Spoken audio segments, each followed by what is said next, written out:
Alright, now I know what you're thinking. Man, Quacks, you're lazy. You haven't uploaded in like who knows how long. Alright, first up, shut up, twat. Alright, second off, I'll do what I want, you hear? Alright, and third off, blame it on Richie, Century, and Destiny 2, okay? Do I have an addiction? No. Do I hate Titans? Yes. Alright, into the video. Whip. Alright guys, we're back. We're better than ever. Just kidding, I'm always great, get over it. But, we're gonna go into my crazy obsession today, which is like the stepsister or stepbrother. Stepsis, what do you do? Okay, I'm sorry. But, of good old extreme cheapskates. So, basically, it's about these people that just collect a bunch of really weird things. And, in this video, for some apparent reason, it gets slightly sexual. I don't know why. But, without further ado, let's get into the shit.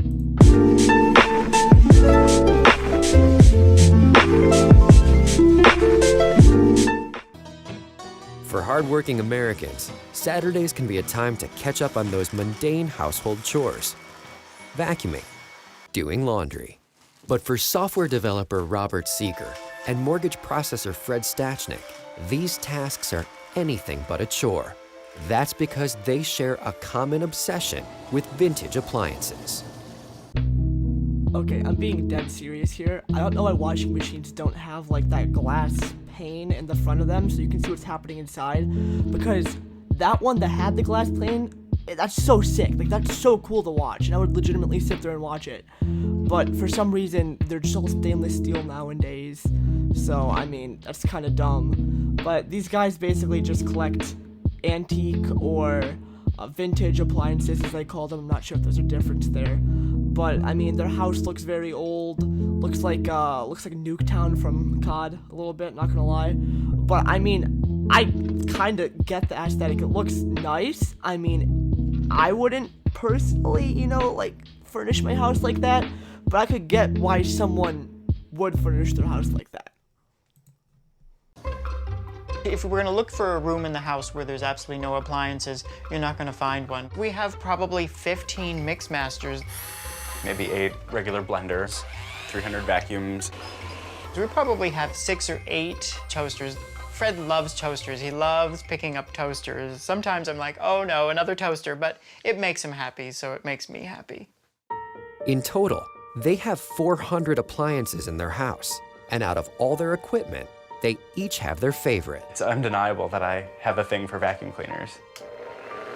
It's the motor revving up, it's the bag inflating, it's unwinding a cord, plugging it in. It's the whole process of vacuuming. Remember when I said it gets sexual? Well, here's that. It's real. I'm scared. This man is doing things to those vacuum machines that I don't want to think about, but I have thought about and I'm thinking about it now. Oh god. They have appliances in every room of their house, celebrating them almost like museum pieces. But in a home setting, so you want it to be warm. You don't want it to be cold and sterile. And also, we like to be able to use our things. Our things are not just props. I mean, we'll take a mixer off the shelf and make a cake. And next week, we'll take a different mixer down. But while most people have one washer in their basement, for the past 15 years, Robert has collected 28 of the most rare and coveted washing machines in the world. And they keep all 28 machines in their 1,200 square foot basement. My man's got that Sesame Street laundromat in his basement. Like, Elmo's really about to bust down the door and they're about to do like a song about sharing and caring. Like, who needs, like, even if you're obsessed with washing machines, okay? Like, even if you like to collect vintage things, who needs that many washing machines? Like, it's just, I don't want to say stupid because, I'm a good guy, but it's fucking, it's dumb. It's stupid. It's dumb. I'd say we're obsessed. We're obsessed, but obsessed in a positive way. Look at these nice suds. Since he started accumulating washers, Robert has never owned or used a washing machine made after 1965. And he spends more on maintaining these machines than most people spend on a top-of-the-line modern washer. Everything about the machine is fascinating. I love watching a machine go through the cycle. I love watching to see how it does it. I love seeing the water movement. I love seeing the clothes move, the lights, the bells, the whistles. You know, last time I went downstairs and, I did laundry, I'm pretty sure my washing machine didn't make a shot clock buzzer. So, maybe TLC's washing machines are a little different, but mine don't make shot clock buzzers. I'm sorry. But this guy just sits there and looks into these washing machines while they run, just with like a glassy stare, just a glassy gaze. And, like, he looks like a serial killer. Like, it's not just me, right? He looks insane. Alright, let's keep going. All of their washers were manufactured in the boom years following World War II, from 1945 to 1965. But that's not why Robert buys them. The machines from the mid-1950s would be the sexiest machines with the most chrome, the most lighted dials. It was all about advertising and selling these machines. But they don't just look good. Robert believes they function better too. The old machines do use a lot of water. Now, they wash and especially rinse better. Over the past 15 years, they've spent an estimated $40,000 on their washing machines. It's not something I really think about how much money I spend on it because it's something that is important to me. They also spent thousands of dollars to completely rewire their house and run additional plumbing into the basement in order to operate the 28 washers and 6 dryers. Okay, so they're sitting here and rewiring their entire house just to run these washing machines. It took me months to just not be lazy and plug an Ethernet cable into my PC to make it run better. Yet they're spending probably tens of thousands of dollars to rewire their entire house just to run washing machines. Like, I understand it makes them happy and everything, but I really don't see the point. I mean, at least, like, run a laundromat in your basement, make some of that money back, but no, they just sit there and they, like, fantasize over washing clothes. I don't understand it, but you know what? If it makes them happy, it makes them happy. If they can afford it and, they're not hurting themselves and, like, starving themselves over it just to run these washing machines, I don't want to say completely get it, but, I understand. I understand, yeah. But I don't understand. This is the circuit panel for the entire house. When I first moved in, I took the laundry circuit out and replaced this circuit with these circuits. Robert does laundry several times a week, and he uses different washers for different types of clothes. If I'm washing jeans and I want the jeans to be softened, there's nothing like a back and forth agitator to beat up those jeans and get them nice and soft. But he only washes one load at a time. So I can observe the cycle and listen to it and make sure everything's working okay.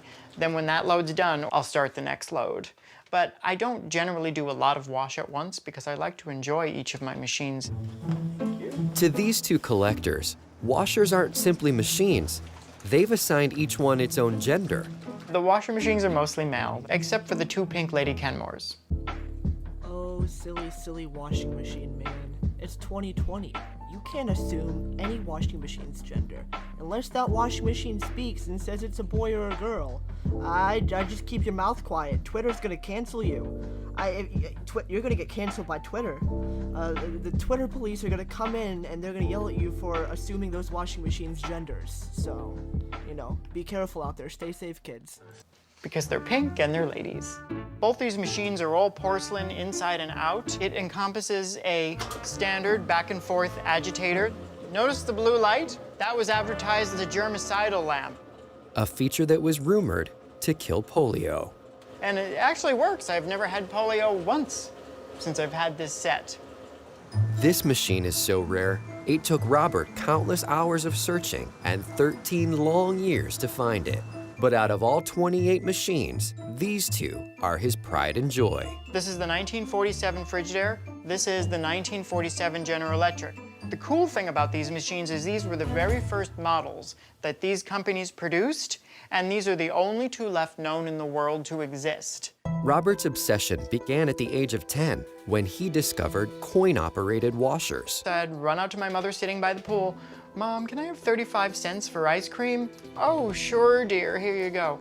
I didn't have any ice cream in mine. I went right back up to that laundry room and started that washer with that 35 cents. Bro, no way, same. Like, my mom would give me, like, you know, some ice cream money, and I'd be like, oh, heck no, I don't want no Choco Taco. I want to go watch washing machines run.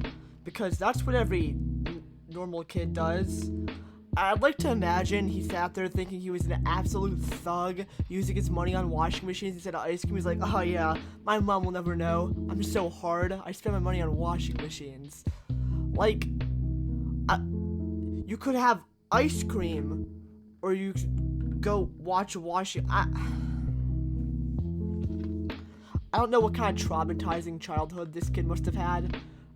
But there was some reason. There's no way he had a normal childhood, and I'm sorry for this poor guy. Poor guy. Alright, homies. Guess that's the end of the video. Don't catch polio, cause it's bad for you. Whip.